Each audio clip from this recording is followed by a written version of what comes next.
ज्ञानतिमिरन्धस्य चक्षुरुन्मीलितं येन तस्मै श्रीगुरवे नमः। श्रीचैतन्यमनोभीष्टं स्थापितं येन भूतले स्वयं रूपः कदा मह्यं ददाति स्वपदान्तिकम्।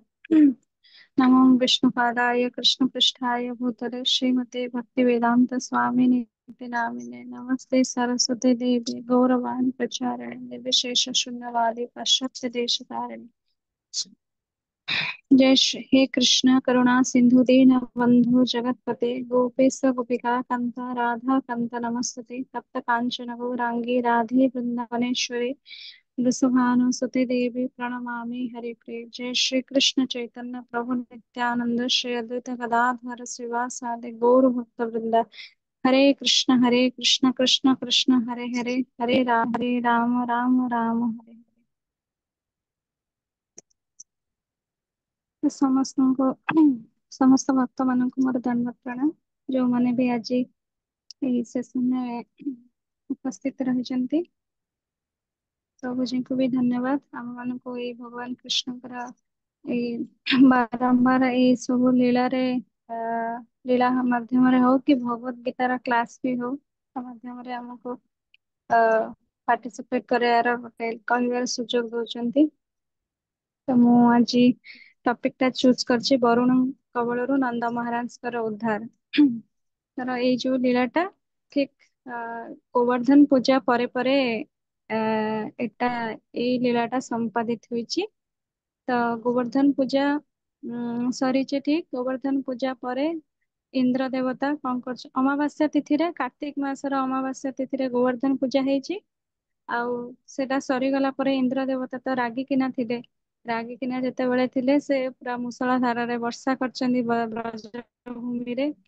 ଆଉ ବ୍ରଜଧାମ ରେ ପୁରା ବନ୍ୟା ଭଳିକା ସବୁ କିଛି ନଷ୍ଟ ହେଇଯାଇଛି। ଭଗବାନଙ୍କର ଛତ୍ର ଛାୟାରେ ସବୁ ବ୍ରଜବାସୀ ମାନେ ଯୋଉମାନେ ବି ଥିବେ ତାଙ୍କର ପ୍ରାଣୀ ଯାହା ବି ସବୁ ଥିଲେ ସେମାନଙ୍କର ଭଗବାନଙ୍କର ଗିରି ଗୋବର୍ଦ୍ଧନ ତଳେ ସେମାନେ ଭଗବାନଙ୍କର ଆଶ୍ରୟରେ ରହିଛନ୍ତି।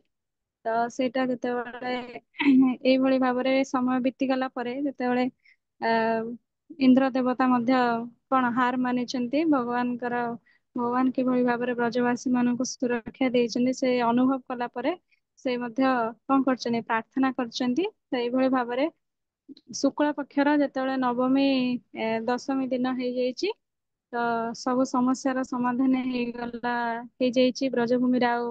ଆଉ ଏଇ ଯୋଉ ବର୍ଷା ହେରିକା ଥିଲା ସେ ସବୁ ଭଗବାନଙ୍କର କୃପାରୁ ସବୁ କିଛି ଆଜି ସମାଧାନ ହେଇଯାଇଛି। ତାପରେ ନନ୍ଦ ମହାରାଜ ହେରିକା ଦଶମୀ ଦିନ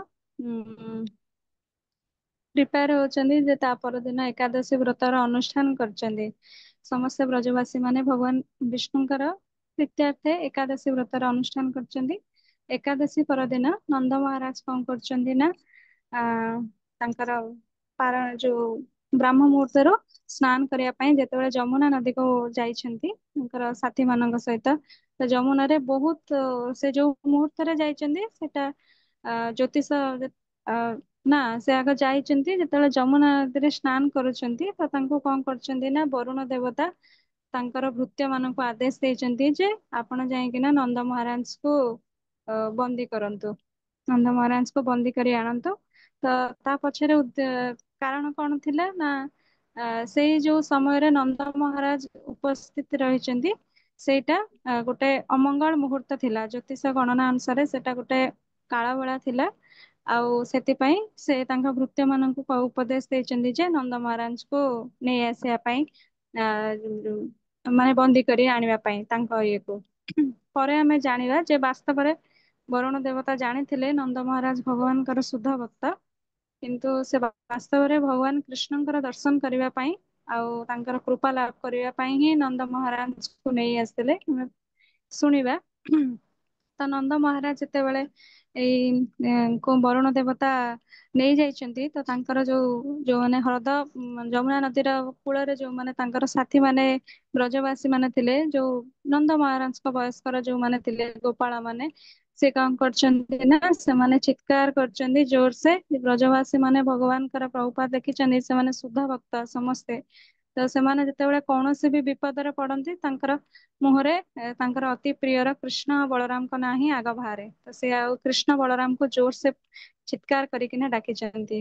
କୃଷ୍ଣ ବଳରାମଙ୍କୁ ଯେତେବେଳେ ଜୋରସେ ଚିତ୍କାର କରି ଡାକିଛନ୍ତି, କୃଷ୍ଣ ବଳରାମ ମଧ୍ୟ ତୁରନ୍ତ ଭକ୍ତ ବତ୍ସଳ ଏବଂ ଭକ୍ତ ମାନଙ୍କୁ ସୁରକ୍ଷା ଦେବାରେ ଯେ ପ୍ରତିଜ୍ଞାବଦ୍ଧ, କୃଷ୍ଣ ବଳରାମ ତୁରନ୍ତ ଆସି ପହଞ୍ଚିଛନ୍ତି ସେଇ ନଦୀ କୂଳରେ ଏବଂ ନଦୀରେ ପ୍ରବେଶ କରିକିନା ବରୁଣ ଦେବଙ୍କର ଆବାସ ସ୍ଥଳକୁ ଯାଇଛନ୍ତି ଏବଂ ନନ୍ଦ ମହାରାଜଙ୍କୁ ଉଦ୍ଧାର କରିବା ପାଇଁ ପ୍ରବେଶ କରିଛନ୍ତି। ଯେତେବେଳେ ନନ୍ଦ ମହାରାଜ ପ୍ରବେଶ କରିଛନ୍ତି, ତ ପ୍ରଭୁପାଦ ଲେଖିଛନ୍ତି ଯେ ବ୍ରଜବାସୀ ମାନେ ଭଗବାନଙ୍କର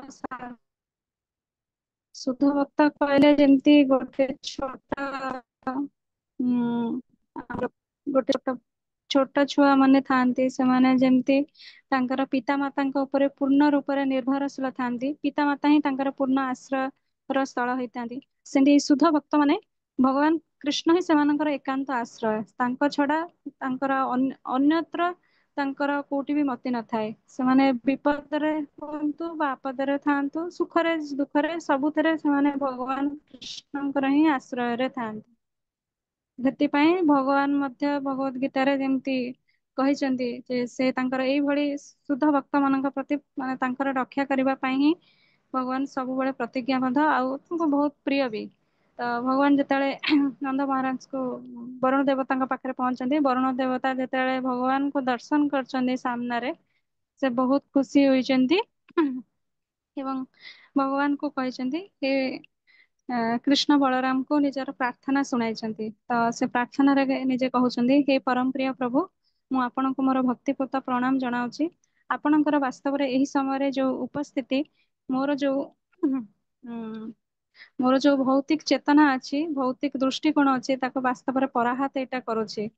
ଆପଣ ଭୌତିକ ଜଗତର ଯଦିଓ ମୁଁ ଏଇ ଜଳ ଭାଗରେ ସମସ୍ତ ନିଜକୁ ଯେହେତୁ ବରୁଣ ଦେବତା ହଉଛନ୍ତି ଆମେ ଜାଣିଛେ ଜଳର ଦେବତା, ତ ଜଳରେ ଯାହା ବି ସବୁ ସମ୍ପତ୍ତି ଅଛି, ଧନ ରତ୍ନ ହେରିକା ଯୋଉ ଥାଏ, ତ ତାର ବି ସେ ଅଧିକାରୀ। ତ ବରୁଣ ଦେବତା ନିଜେ କହୁଛନ୍ତି, ଯଦିଓ ମୁଁ ଏଇ ସବୁ ଧନ ମାନେ ରତ୍ନର ଜଳର ଦେବତା ଏବଂ ଏଇ ସବୁ ରତ୍ନର ଅଧିକାରୀ, କିନ୍ତୁ ମୁଁ ଅନୁଭବ କରୁଛି ଏବଂ ମୁଁ ଜାଣିଛି ଏଇ ସବୁ ମତେ କଦାପି ଜୀବନରେ ପରମ ଗତି ଲାଭ କରିବାରେ ସାହାଯ୍ୟ କରିବ ନାହିଁ। କିନ୍ତୁ ଆଜି ଆପଣଙ୍କର ଦର୍ଶନ କରି ବାସ୍ତବରେ ମୋର ଜୀବନ କୃତାର୍ଥ ହୋଇଛି ଏବଂ ମୁଁ ନିଜକୁ ଧନ୍ୟ ମନେ କରୁଛି। ଆଉ ସେଇଭଳି କହିଛନ୍ତି, ହେ ପରମ ପ୍ରିୟ ହେ ପରମ ପୁରୁଷ ଗୋବିନ୍ଦ, ମୁଁ ଆପଣଙ୍କୁ ବାରମ୍ବାର ମୋର ଭକ୍ତିପୂର୍ଣ୍ଣ ପ୍ରଣତି ନିବେଦନ କରୁଛି। ଆଉ ନିଜର ଯୋଉ ତାଙ୍କର ଭୃତ୍ୟ ମାନଙ୍କର ଅପରାଧ ଆଉ ପ୍ରତି ସେ ଭଗବାନଙ୍କର ସଚେତନ ହୋଇକିନା ଭଗବାନଙ୍କୁ କ୍ଷମା ପ୍ରାର୍ଥନାରେ କହୁଛନ୍ତି ଯେ ହେ କରୁଣାମୟ ପ୍ରଭୁ, କୃପା ପୂର୍ବକ ମୋର ଏଇ ଭୃତ୍ୟ ମାନଙ୍କୁ ଆପଣ ତାଙ୍କର ଅପରାଧ ଲାଗି କ୍ଷମା କରନ୍ତୁ ଆଉ ଆପଣଙ୍କର ପିତାଙ୍କୁ ଅ ନେଇଯାଆନ୍ତୁ, ଆନନ୍ଦରେ ନେଇଯାଆନ୍ତୁ। ତ ଏଇଭଳି ଯେତେବେଳେ ସୁନ୍ଦର ଭାବରେ ପ୍ରାର୍ଥନା କରିଛନ୍ତି ଆଉ ତା ଥରେ ମଧ୍ୟ ସେ ଉପସ୍ଥାପନା କରୁଛନ୍ତି, ଏ ଯଦି ମୁଁ ଆଜି ବାସ୍ତବରେ ମାନେ ହେ କୃଷ୍ଣ, ଏଇଟା ହିଁ ଆପଣଙ୍କର ହିଁ ଯୋଜନା। ଯଦି ମୁଁ ଆଜି ନନ୍ଦ ମହାରାଜଙ୍କୁ ଆଣି ନଥାନ୍ତି, ତାହେଲେ ଆପଣ ହୁଏତ ଆପଣଙ୍କର ଏଇ ଯୋଉ ଦିବ୍ୟ ଦର୍ଶନର ଲାଭ ମଧ୍ୟ ମତେ କିଛି ମିଳି ପାରିନଥାନ୍ତା। ତ ଆପଣଙ୍କର ହିଁ ଏଇଟା ଯୋଜନା, ଆପଣଙ୍କ ଇଚ୍ଛା ଅନୁସାରେ ଏସବୁ ଲୀଳା ସମ୍ପାଦିତ ହଉଛି। ଏଇଭଳି ପ୍ରାର୍ଥନା କରିଛନ୍ତି ଏବଂ ନନ୍ଦ ମହାରାଜଙ୍କୁ ଆରାମ ହେଇକିନା ପାଣି ଏପଟକୁ ମାନେ ଯମୁନା ନଦୀରୁ ତାଙ୍କୁ ନେଇକିନା ଆସିଛନ୍ତି ଏବଂ ତାଙ୍କର ଯୋଉ ନନ୍ଦ ମହାରାଜ ଯୋଉ ଗୋପାଳ ମାନଙ୍କ ସହିତ ଆସିଥିଲେ ତାଙ୍କୁ ତାଙ୍କ ଗହଣରେ ଛାଡିଛନ୍ତି। ଯେତେବେଳେ ଛାଡିଛନ୍ତି ତ ଭଗବାନ ନନ୍ଦ ମହାରାଜ ବହୁତ ଏଥିରେ ଆଶ୍ଚର୍ଯ୍ୟ ପ୍ରକାଶ କରିଛନ୍ତି। ନନ୍ଦ ମହାରାଜ ଆଉ ସାଧାରଣତଃ ନନ୍ଦ ମହାରାଜଙ୍କ ବୟସର ଯୋଉମାନେ ଥିଲେ, ନନ୍ଦ ମହାରାଜ ଯଶୋଦା ମାଙ୍କର, ସେମାନେ ସମସ୍ତେ କୃଷ୍ଣଙ୍କ ପ୍ରତି ବାତ୍ସଲ୍ୟ ସ୍ନେହରେ ଭଗବାନଙ୍କୁ ପ୍ରେମ କରୁଥିଲେ। ତ ସେମାନେ ଭଗବାନଙ୍କୁ କଦାପି ଭାବୁନଥିଲେ ଯେ ଇଏ ହଉଛନ୍ତି ଭଗବାନ ବୋଲି। ପରମ ପୁରୁଷ ଭଗବାନ ହିସାବରେ ସେମାନେ ଭଗବାନଙ୍କୁ ଭାବିକିନା ତାଙ୍କର ପୂଜା ଅର୍ଚ୍ଚନା କି ତାଙ୍କୁ ଭଲ ପାଉନଥିଲେ। ତାଙ୍କର ସ୍ୱାଭାବିକ ରୂପରେ କୃଷ୍ଣଙ୍କ ପ୍ରତି ବାତ୍ସଲ୍ୟ ସ୍ନେହ ଥିଲା। କିନ୍ତୁ କୃଷ୍ଣ ତ ପରମ ପୁରୁଷ ଭଗବାନ, ଆଉ ତାଙ୍କର ବ୍ରଜବାସୀ ମାନଙ୍କର କୌଣସି ଐଶ୍ୱର୍ଯ୍ୟ ମିଶ୍ରିତ ହେଇକିନା ତାଙ୍କର ଭଲ ପାଇବା ନଥିଲା। ତ ଏସବୁ ଯେତେବେଳେ ନଥିଲା ତ ନନ୍ଦ ମହାରାଜକୁ ଆଶ୍ଚର୍ଯ୍ୟ ଲାଗିଛି ଯେ ମୋର ପୁଅ, ଏତେ ଛୋଟ ପୁଅ, ଏ ବରୁଣ ଦେବତା ଯିଏକି ଏତେ ଜଳର ଗୋଟେ ଅଧିକାରୀ, ଏତେ ବଡ ଦେବତା, ସେ କିଭଳି ଏତେ ସୁନ୍ଦର ଭାବରେ ମୋର ପୁଅକୁ ଏତେ ସୁନ୍ଦର ପ୍ରାର୍ଥନା କରିକିନା ପ୍ରାର୍ଥନା କରୁଛନ୍ତି, ଏତେ କେମିତି ପ୍ରାର୍ଥନା କରିଲେ। ତ ତାଙ୍କୁ ସେଇଟା ବହୁତ ଆଶ୍ଚର୍ଯ୍ୟ ଲାଗିଛି। ତାପରେ ସେ ତାଙ୍କର ସେଇ ଆଶ୍ଚର୍ଯ୍ୟଜନକ ଯାହାବି ଘଟିଲା ସେଇ ସ୍ଥାନରେ, ସେ ସେଇଟାକୁ ତାଙ୍କର ଯୋଉ ବ୍ରଜ ଗୋପାଳ ମାନଙ୍କୁ, ତାଙ୍କର ବନ୍ଧୁ ମାନଙ୍କୁ କହିଛନ୍ତି। ଯେତେବେଳେ ସେଇ ବ୍ରଜବାସୀ ସେ ଗୋପାଳ ମାନଙ୍କୁ ଉପସ୍ଥାପନା କରିଛନ୍ତି, ସେମାନେ ମଧ୍ୟ ସିମିଲାରଲି ସେମିତି ଆଶ୍ଚର୍ଯ୍ୟତା ତାଙ୍କର ପ୍ରକାଶ କରିଛନ୍ତି ଏବଂ କହିଛନ୍ତି ନନ୍ଦ ମହାରାଜଙ୍କୁ, ସତରେ କଣ କୃଷ୍ଣ ଆମ ମାନଙ୍କୁ, ସତରେ କଣ କୃଷ୍ଣ ପରମ ପୁରୁଷ ଭଗବାନ, ସେ କଣ ସତରେ ଆମକୁ ମୁକ୍ତି ପ୍ରଦାନ କରିବେ। ତ ଏଇଭଳି ଯେତେବେଳେ କହିଛନ୍ତି, ତ କୃଷ୍ଣ ତ ସମସ୍ତଙ୍କ ହୃଦୟରେ ପରମାତ୍ମା ରୂପରେ ବିରାଜମାନ ଅଟନ୍ତି। ତ କୃଷ୍ଣ ମଧ୍ୟ କଣ କରୁଛନ୍ତି, କୃଷ୍ଣ ଚାହିଁଛନ୍ତି ଯେ ବ୍ରଜବାସୀ ଏଇ ସମୟରେ, ଏଇଟା ସଠିକ ସମୟ ତାଙ୍କର, ସେ ଯୋଉ ନନ୍ଦ ମହାରାଜଙ୍କ ସାନିଧ୍ୟରେ ଯୋଉ ବ୍ରଜବାସୀ ମାନେ ସେଠି ଉପସ୍ଥିତ ଥିଲେ, ତାଙ୍କୁ ସେମାନଙ୍କର ଯୋଉ ଦିବ୍ୟ ସ୍ୱରୂପ ଅଛି, ତାଙ୍କୁ ସେଇଟା ସେ ଅବଲୋକନ କରାଇବେ। ଭଗବାନ ଇଚ୍ଛା ପ୍ରକାଶ ସେଇଟା ନିଜେ କରିଛନ୍ତି। ତ ଭଗବାନ ସେଇ ଜାଗାରେ ଉପସ୍ଥିତ ରହିକିନା ତାଙ୍କୁ ପରବ୍ୟୋମର ଝଲକ, ମାନେ ତାଙ୍କର ଯୋଉ ସ୍ଥିତି ସେଇଟା ତାଙ୍କୁ ପ୍ରଦାନ କରୁଛନ୍ତି। ଆଉ ତ ସେଠି ପ୍ରଭୁପାଦ ଲେଖିଛନ୍ତି ଯେ ଆମେ ମାନେ ସାଧାରଣତଃ ଭୌତିକ ଜଗତରେ, ଆମେ ଭୌତିକ କର୍ମରେ ପୁରା ଦିନ ରାତି 24 ଘଣ୍ଟା ବ୍ୟସ୍ତ ଅଛୁ। ତ ଆମ ମାନଙ୍କରେ ଧାରଣା ବି ରହେନା ଯେ ଏଠି ଗୋଟେ ଆକାଶ ଅଛି, ଆଉ ଆ ଉପରେ ଗୋଟେ ବହୁତ ଉର୍ଦ୍ଧ୍ୱରେ ଚିଦ୍ ଆକାଶ ବୋଲି ଗୋଟେ କିଛି ଅଛି, ଯୋଉଟା କି ଶାଶ୍ୱତ ସନାତନ, ଯାହାର କୌଣସି କ୍ଷୟଶୀଳ ନାହିଁ। ସେଠିକୁ ଗଲେ ଏଇ ଯୋଉ ଜନ୍ମ ମୃତ୍ୟୁ ଚକ୍ରରୁ ଆମକୁ ଉଦ୍ଧାର ମିଳିପାରିବ, ଆଉ ଶାଶ୍ୱତ ଜୀବନ ଆମେ ବିତାଇ ପାରିବା, ଏସବୁ ଧାରଣା ଆମର ସାଧାରଣ ଲୋକମାନଙ୍କର ସାଧାରଣତଃ ନଥାଏ। କିନ୍ତୁ ବ୍ରଜବାସୀ ମାନେ ସେଭଳି ନଥିଲେ। ବ୍ରଜବାସୀ ମାନେ ସମସ୍ତେ ଶୁଦ୍ଧ ଭକ୍ତ ଥିଲେ। ସେଥିପାଇଁ ଭଗବାନ ତାଙ୍କୁ ତାଙ୍କର ବାସ୍ତବ ଯୋଉ ସ୍ଥିତି ଅଛି, ସେଇଟାକୁ ସେ ତାଙ୍କୁ ଦର୍ଶନ କରାଇବାକୁ ଭଗବାନ ଚାହିଁଛନ୍ତି। ତ ପରମ ପୁରୁଷ ଭଗବାନ ସଦା ସର୍ବଦା ବ୍ୟାକୁଳ ଥାନ୍ତି ବଦ୍ଧ ଜୀବ ମାନଙ୍କୁ ଏଇ ଉଦ୍ଧାର କରିବା ପାଇଁ ଏଇ ଜଗତରୁ। ତ ସେ ତାଙ୍କର ବିଭିନ୍ନ ଲୀଳା ସବୁ ଉପସ୍ଥାପନ ସେଥିପାଇଁ ହିଁ କରନ୍ତି, ତାକି ସେଇ ଲୀଳା ଦ୍ଵାରା ସାଧାରଣ ଜୀବ ମାନେ ତାଙ୍କ ପ୍ରତି ଆକୃଷ୍ଟ ହୋଇପାରିବେ ଏବଂ ତାଙ୍କର ସେବାରେ ନିଜକୁ ତଲ୍ଲୀନ କରିପାରିବେ। ଆଉ ଶୁଦ୍ଧ ଭକ୍ତ ମାନଙ୍କ ପ୍ରତି ବିଶେଷ ରୂପରେ ଭଗବାନ ଅନୁରକ୍ତ ଥାଆନ୍ତି।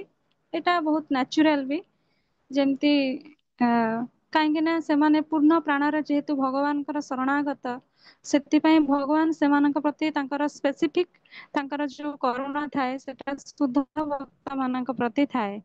ତ ସେମାନଙ୍କ ଶ୍ରୀକୃଷ୍ଣ ସାଙ୍ଗେ ସାଙ୍ଗେ ଭାବିଛନ୍ତି ଯେ ବୃନ୍ଦାବନରେ ତାଙ୍କର ଯୋଉ ଭକ୍ତ ଗଣ ଅଛନ୍ତି, ତାଙ୍କୁ କଣ କରିବେ, ତାଙ୍କର ଯୋଉ ଦିବ୍ୟ ସ୍ଥିତି ଅଛି ତାକୁ ସେଟାକୁ ସେ ଦର୍ଶନ କରାଇବେ।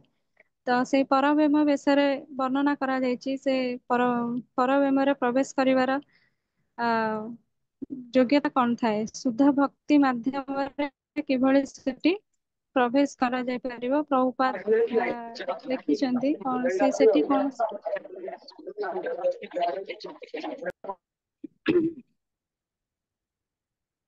ହରେ କୃଷ୍ଣ।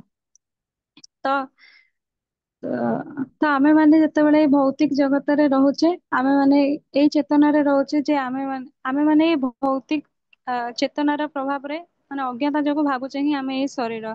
ତ ଶାରୀରିକ ଚେତନା ଅଜ୍ଞାତ ଅବସ୍ଥା ହିଁ ଆସିଥାଏ। ଆଉ ଆମେ ଭାବୁଛେ ହଉଛି ଆମେ ଭୌତିକ ଜଗତରେ ରହୁଛେ, କିନ୍ତୁ ଆମେ ଭୌତିକ ଜଗତର ନୁହେଁ, ଏ ଅନୁଭବ କିନ୍ତୁ ଆମର ଆସେ ନା। କିନ୍ତୁ ବାସ୍ତବରେ ଆମେ କୃଷ୍ଣଙ୍କର ଶାଶ୍ୱତ ଅଂଶ ଅଛୁ। ତ ଆମେ କୃଷ୍ଣଙ୍କର, ତ ସେଠି ଆମକୁ କେମିତି ଯିବାର ଅଛି, ସେ ଶୁଦ୍ଧ ଭକ୍ତି ଜରିଆରେ, ତ ସେଇଟା ଭଗବାନ ଆମକୁ ଜଣେଇବା ପାଇଁ ଚାହାନ୍ତି। ତ ସେଇଥିପାଇଁ ତ ପରବ୍ୟୋମ ବେଶରେ ବର୍ଣ୍ଣନା କରାଯାଇଛି ଯେ ସେଠି କୌଣସି, ଭଗବତ ଗୀତାରେ ବି ଆମେ ପଢିଛେ, ସେଠି କୌଣସି ନ ତଦ୍ ଭାସୟତି ସୂର୍ଯ୍ୟ ନ ଶଶାଙ୍କ ନ ପାବକ ୟଦ୍ ଗତ୍ୱା ନ ନିବର୍ତ୍ତନ୍ତେ। ତାଙ୍କର ସେ ଯୋଉ ବ୍ୟକ୍ତିଗତ ଜଗତ, ସେଠି କୌଣସି ପ୍ରକାରର ସୂର୍ଯ୍ୟ ଚନ୍ଦ୍ର କିମ୍ବା ଆର୍ଟିଫିସିଆଲ ଇଲେକ୍ଟ୍ରିସିଟି ଏସବୁର କୌଣସି ଆବଶ୍ୟକତା ନାହିଁ। କାହିଁକି ନାହିଁ, ସେ ଏଇ ସବୁ ଜିନିଷ ସେଠି ଉପସ୍ଥିତ ଅଛନ୍ତି। ମତଲବ ସୂର୍ଯ୍ୟ ଚନ୍ଦ୍ର କି ତାରା ଯୋଉମାନେ ବି ହେଲେ ସେମାନେ ନିଜ ନିଜର ସ୍ୱରୂପରେ ଅଛନ୍ତି, ସେମାନେ ଭଗବାନଙ୍କର ନିତ୍ୟ ଶାଶ୍ୱତ ସେବକ ଭାବରେ ଭଗବାନଙ୍କୁ ସେବା ଦେବା ପାଇଁ ସେଠି ଅଛନ୍ତି। କିନ୍ତୁ ଏମାନଙ୍କର ଅନୁପସ୍ଥିତି ସେଠି କୌଣସି ପ୍ରଭାବ ପକାଇବନି, କାହିଁକି ନା ଚିତ୍ ଜଗତ ସ୍ୱୟଂ ଭାସ୍ୱର ଅଟେ। ଭଗବାନଙ୍କର ଶରୀରରୁ ଯୋଉ ଅଙ୍ଗ କାନ୍ତି ଆସୁଛି ବ୍ରହ୍ମଜ୍ୟୋତି ଭାବରେ, ସେ ବ୍ରହ୍ମଜ୍ୟୋତି ଦ୍ଵାରା ହିଁ ଚିତ୍ ଜଗତ ଆଲୋକିତ। ତ ଏମାନଙ୍କର ପ୍ରେଜେନ୍ସ ସେଟାକୁ ନିଜ ଚିତ୍ ଜଗତ ଉପରେ ସେମିତି ନଥାଏ। ତ ପରବ୍ରହ୍ମର ଶାଶ୍ୱତ ପୂର୍ଣ୍ଣ ଜ୍ଞାନ ମାଧ୍ୟମରେ କିଭଳି ସେଠି ଶୁଦ୍ଧ ଭକ୍ତିର ରେ କେମିତି ଆମେ ପହଞ୍ଚି ପାରିବା ସେ ବିଷୟରେ ପ୍ରଭୁପାଦ ଲେଖିଛନ୍ତି। ଆଉ ଏଇ ଯୋଉ ଶୁଦ୍ଧ ଭକ୍ତି ଆ ଆ ଯେଉଁମାନେ ଏଇ ଭକ୍ତି ଯୋଗ ମାର୍ଗରେ ଉତ୍ତମ ରୂପରେ କାର୍ଯ୍ୟ କରନ୍ତି ସେଇମାନେ ହିଁ ଭଗବାନଙ୍କର ସେଇ ଚିତ୍ ଜଗତକୁ ପହଞ୍ଚି ପାରିବେ। ତ ଭଗବାନଙ୍କର ଏଇ ଯୋଉ ଶୁଦ୍ଧ ଭକ୍ତ ମାନେ ଯେତେବେଳେ ଏତେ ସୁନ୍ଦର ଭାବରେ ଭକ୍ତି କରିଥାନ୍ତି, ଯେତେବେଳେ ସେମାନେ ଶରୀର ତ୍ୟାଗ କରନ୍ତି, ଅନନ୍ତ କୋଟି ବ୍ରହ୍ମାଣ୍ଡ ଅଛି, ତ ଭଗବାନଙ୍କର ଲୀଳା ବି ସବୁ ଜାଗାରେ ନିତ୍ୟ ନିତ୍ୟ ରୂପରେ ଚାଲିଛି। ଏମିତି ନାହିଁ ଆଜି ଆମେ ଯେମିତି ଏଠି ବୃନ୍ଦାବନରେ ଦେଖୁଛେ ଭଗବାନ ଲୀଳା କରିଥିଲେ ଏଇ ଭୌମ ବୃନ୍ଦାବନରେ, ସେମିତି ଅନନ୍ତ କୋଟି ବ୍ରହ୍ମାଣ୍ଡ ଅଛନ୍ତି, କୋଉ ଗୋଟେ ସବୁ ଜାଗାରେ ଭଗବାନଙ୍କର ଲୀଳା ନିତ୍ୟ ରୂପରେ ଚାଲିଛି। ତ ଏଇ ଯୋଉ ଶୁଦ୍ଧ ଭକ୍ତ ମାନେ ଯୋଉମାନେ ଡାଇରେକ୍ଟଲି ଭଗବାନଙ୍କର ସେବାରେ ଆ ନିତ୍ୟ ରୂପରେ ମାନେ ସେବା କରୁଛନ୍ତି, ତ ସେମାନେ ଯେତେବେଳେ ଦେହ ତ୍ୟାଗ କରନ୍ତି ତାଙ୍କୁ ପୁଣି ଆଉ ଥରେ ଭଗବାନ ସୁଯୋଗ ମାନେ ଭଗବାନ କଣ କରନ୍ତି ନା ତାଙ୍କର ଯୋଉଠି ଲୀଳା ପୁଣି ଚାଲିଥାଏ ସେମାନଙ୍କୁ ସେଠି ପୁଣି ଆଉଥରେ ଆବିର୍ଭାବ ର ସୁଯୋଗ ଦିଅନ୍ତି, ପୁଣି ସେମାନେ ଭଗବାନଙ୍କ ନିତ୍ୟ ଲୀଳାରେ ପାର୍ଟିସିପେଟ କରିପାରିବେ। ତ ଏଇଭଳି ଭାବରେ କିନ୍ତୁ ଏଇ ଭୌତିକ ଜଗତରେ ଯେମିତି ଆମେ ଦେଖୁଛେ ବିଭିନ୍ନ ପ୍ରକାରର ଆ ଜ୍ଞାନ ଆମର ଚେତନାର ସ୍ତର ଅନୁସାରେ ବିଭିନ୍ନ ପ୍ରକାରର ଶରୀର ଆମକୁ ପ୍ରାପ୍ତ ହଉଛି। ତ ଜ୍ଞାନ ଅନୁସାରେ ଯେମିତି ଆମେ ଦେଖୁଛେ ଆମେ ପୃଥିବୀ ଲୋକରେ ଅଛେ, ପୃଥିବୀ ଠାରୁ ଆହୁରି ଉଚ୍ଚ ଲୋକରେ 7ଟା ଲୋକ ଅଛି, ତଳେ ବି ଆହୁରି 7ଟା ଲୋକ ଅଛି। ତ ଚେତନାର ଜ୍ଞାନର ଆଧାରରେ ପ୍ରଭୁପାଦ ଲେଖିଛନ୍ତି ଜ୍ଞାନ ଅନୁସାରେ ଆମକୁ ଶରୀର ପ୍ରାପ୍ତ ହୋଇଥାଏ। ତ ଉଚ୍ଚ ଲୋକରେ ବି ଆମେ ଦେଖିବା ସିଦ୍ଧ ଲୋକ ଠାରୁ ଯେତେ ସବୁ ସ୍ୱର୍ଗ ଲୋକ, ଭୁବ ଲୋକ, ଭୂ ଲୋକ କି ତାଠାରୁ ଲୋକ ବା ବ୍ରହ୍ମ ଲୋକ, ସେ ପର୍ଯ୍ୟନ୍ତ ବି ଯେ ଯୋଉ ଜୀବ ମାନେ ଅଛନ୍ତି ସେମାନଙ୍କର ଜ୍ଞାନ ଟା ପୂର୍ଣ୍ଣ ଜ୍ଞାନ ନୁହେଁ। କିନ୍ତୁ ଏଇ ଯୋଉ ଚିତ୍ ଜଗତରେ ଯୋଉ ବୈକୁଣ୍ଠ ଅନନ୍ତ ବ୍ରହ୍ମଜ୍ୟୋତିରେ ବୈକୁଣ୍ଠ ଲୋକ ଯୋଉ ଅନନ୍ତ କୋଟି ବୈକୁଣ୍ଠ ଲୋକ ଅଛି, ଅନନ୍ତ ବୈକୁଣ୍ଠ ଲୋକ ଅଛି, ସେଠି ଯୋଉ ଜୀବାତ୍ମା ମାନେ ରହୁଛନ୍ତି ସେମାନେ ମୁକ୍ତ ଜୀବ। ତ ସେମାନଙ୍କର ଯୋଉ ଜ୍ଞାନ ବି ଥାଏ ସେଇଟା ବି ପୂର୍ଣ୍ଣ ଜ୍ଞାନ ଥାଏ। ତ ପ୍ରଭୁପାଦ ଲେଖିଛନ୍ତି ପୂର୍ଣ୍ଣ ଜ୍ଞାନର ଅର୍ଥ ହଉଛି ଭଗବାନ କୃଷ୍ଣଙ୍କୁ ପରମ ପୁରୁଷ ଭଗବାନ ରୂପରେ ସେମାନେ ପୂର୍ଣ୍ଣ ରୂପରେ ଜାଣିଥାନ୍ତି। ତ ସେଇ ହିସାବରେ ସେମାନେ ନିତ୍ୟ ରୂପରେ ନିଜର କନଷ୍ଟିଚ୍ୟୁସନାଲ ଯୋଉ ସନାତନ ସ୍ଥିତି ଅଛି ସେଇ ଅନୁସାରେ ସେମାନେ ଭଗବାନଙ୍କର ସେବା କରନ୍ତି। ତ ଏଇଭଳି ଭାବରେ ଆ ତ ଏଇଟା ପ୍ରଭୁପାଦ ଲେଖିଛନ୍ତି। ତାପରେ ଲାଷ୍ଟ କୁ ଲେଖା କହିଛନ୍ତି କି ଯେମିତି ନନ୍ଦ ମହାରାଜଙ୍କୁ ଭଗବାନ ଯେତେବେଳେ ଏଇଭଳି ମାନେ ତାଙ୍କର ଦିବ୍ୟ ସ୍ଥିତିର ସବୁ ସେଠି ସ୍ୱରୂପ ଦେଖାଇଲା ପରେ ତାପରେ ସେ ବାହାରକୁ ଆସିଛନ୍ତି, ସେମାନେ ବାହାରକୁ ଆସିଛନ୍ତି। ତାପରେ ନନ୍ଦ ମହାରାଜ ତାଙ୍କ ସାଥିରେ ଯୋଉ ବ୍ରଜବାସୀ ଯାଇଥିଲେ ସେମାନେ ସ୍ନାନ କରିଛନ୍ତି। ସ୍ନାନ କରିସାରିକିନା ଆସିଲା ପରେ ସେମାନେ କୃଷ୍ଣ ବଳରାମଙ୍କୁ ନଦୀରେ ସେଇଠି ପାଖରେ ହ୍ରଦ ନିକଟରେ ଠିଆ ହେଇଥିବାର ଦେଖୁଛନ୍ତି। ତାଙ୍କୁ ଆଶ୍ଚର୍ଯ୍ୟ, ତାଙ୍କୁ ଦିବ୍ୟ ଆନନ୍ଦର ଅନୁଭବ ଆସିଛି ଏବଂ ସେମାନେ ଆଶ୍ଚର୍ଯ୍ୟ ବି ଲାଗିଛି ଯେ ସେ ଯୋଉଠି ବରୁଣ ଦେବତାଙ୍କୁ ଏଇଖିନା ସାଙ୍ଗେ ସାଙ୍ଗେ ଦେଖିଥିଲେ, ଯେ ବରୁଣ ଦେବତା ତାଙ୍କୁ ଏତେ ସୁନ୍ଦର ସୁନ୍ଦର ପ୍ରାର୍ଥନା କରୁଥିଲେ, ସେଇ ଭଗବାନ ପୁଣି ଏଇକିନା ମାନେ ତାଙ୍କ ନିକଟରେ ଠିଆ ହେଇଛନ୍ତି ଅତି ସୁନ୍ଦର ଭାବରେ। ତ ଏଇଭଳି ଭାବରେ ତାଙ୍କୁ ଦିବ୍ୟ ଆନନ୍ଦ ଅନୁଭବ ହୋଇଛି ଏବଂ ଏହି ଲୀଳାଟି ଏଇଭଳି ହୋଇଛି। ହରେ କୃଷ୍ଣ। ହରେ କୃଷ୍ଣ ହରେ ପ୍ରଭୁଜୀ। କୃଷ୍ଣ। ବହୁତ ସୁନ୍ଦର ଭାବରେ ବର୍ଣ୍ଣନା କଲେ। ତୁମକୁ ବୁଝା ପଡିଲା ବୋଲି ମୁଁ ଭାବୁଥିବି, ନିଦ ଲାଗି ଯାଇଥିଲା। ଭଗବାନଙ୍କର ମୋର କିଛି କମେଣ୍ଟ କରିବାର ନାହିଁ, ମୁଁ କେବଳ ବାସ୍ ଅନ୍ୟକୁ ଉତ୍ସାହିତ କରିବା ପାଇଁ କହୁଛି। ଭଗବାନଙ୍କ ଲୀଳା ଆମେ ଯେତେ ନିଖୁଣ ଭାବରେ ବର୍ଣ୍ଣନା କରିବା ପାଇଁ ଚେଷ୍ଟା କରିବା, ଯେତେ ସୁନ୍ଦର ଭାବରେ ଆମର ଅନର୍ଥ ଗୁଡା ବହୁତ ମାଇନ୍ୟୁଟଲି, ବହୁତ ସୂକ୍ଷ୍ମରୁ ସୂକ୍ଷ୍ମତର ମାନେ ଇଏରୁ ନଷ୍ଟ ହେଇଯିବ।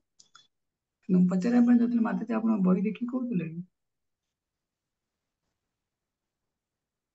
ବହି ଦେଖିକିନା ପ୍ରଭୁଜୀ କହୁନଥିଲେ, କିନ୍ତୁ ସେ ଯୋଉ ପ୍ରାର୍ଥନାର ଟିକେ ଟିକେ ଥିଲା ସେଟା ମତେ ମନେ ପଡୁନଥିଲା, ତ ମୁଁ ଲେଖିଥିଲି ସେଇଟା ଦେଖୁଥିଲି। ମୋର ବହି ଓକେ। ନାହିଁ। ହୁଁ, ଠିକ ଅଛି, ସମସ୍ତେ ଚେଷ୍ଟା କରିବ। ଯଦି କିଛି ପଏଣ୍ଟସ୍ ଲେଖିବାର ଅଛି ଲେଖିପାରିବ ହେଲା, କିନ୍ତୁ ଦେଖିକି ପୁରା କହିବାର ନାହିଁ। ଆମେ ଭଗବାନଙ୍କ ଲୀଳା ମନେ ରଖିବାର ଅଛି ହେଲା। ଏମିତି ସ୍ୱପ୍ନ ଆମେ ଭଗବାନଙ୍କ ଲୀଳା ଯଦି କିଏ ସ୍ୱପ୍ନରେ ଦେଖନ୍ତି ତ ପୁରା ଏକ୍ଜାକ୍ଟଲି ଏମିତି ସତ ଲାଗେ। ତ ଭଗବାନଙ୍କର ଲୀଳା ପ୍ରଭୁପାଦଙ୍କର ବୁକ୍ସ ରୁ ପଢିଲା ବେଳକୁ ଆମକୁ ସେତିକି ପ୍ରାକ୍ଟିକାଲ ଲାଗିବା ଦରକାର। ପ୍ରେଜେଣ୍ଟ ଟେନ୍ସରେ ମୁଁ ସେଥିପାଇଁ କହିଲି ଭଗବାନଙ୍କ ଲୀଳା ଯେତେବେଳେ ଆମେ ବର୍ଣ୍ଣନା କରିବା ସବୁବେଳେ ପ୍ରେଜେଣ୍ଟ ଟେନ୍ସରେ ଆମେ ବର୍ଣ୍ଣନା କରିବା ପାଇଁ ଚେଷ୍ଟା କରିବା। ତାହେଲେ ଆଉ ସୁନ୍ଦର ଲାଗିବ ଆଉ ରିଲେଟେବଲ ହେଇପାରିବ। ଠିକ ଅଛି, କାହାର କିଛି କମେଣ୍ଟସ ଅଛି କି ସେୟାର କରିପାରିବେ? ସତ୍ୟବାଦ ପ୍ରଭୁ କିଏ ବି କମେଣ୍ଟ ସେୟାର କରିପାରିବେ।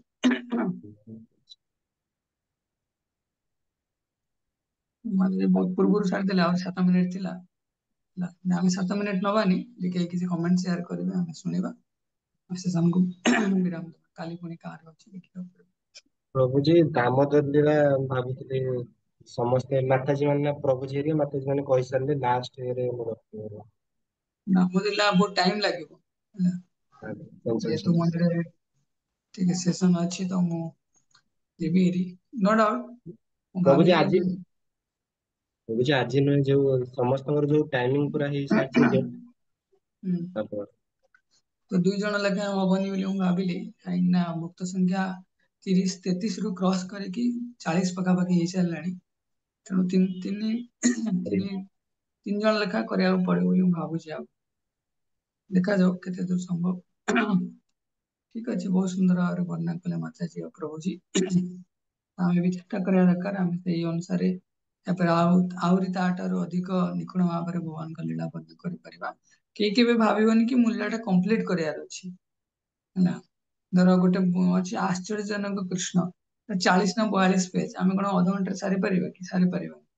ତେଣୁ ଆମେ ଯେତିକି କହିବା ବହୁତ କ୍ଲିଅରଲି ବହୁତ ନିଖୁଣ ଭାବରେ କହିବା ଦରକାର।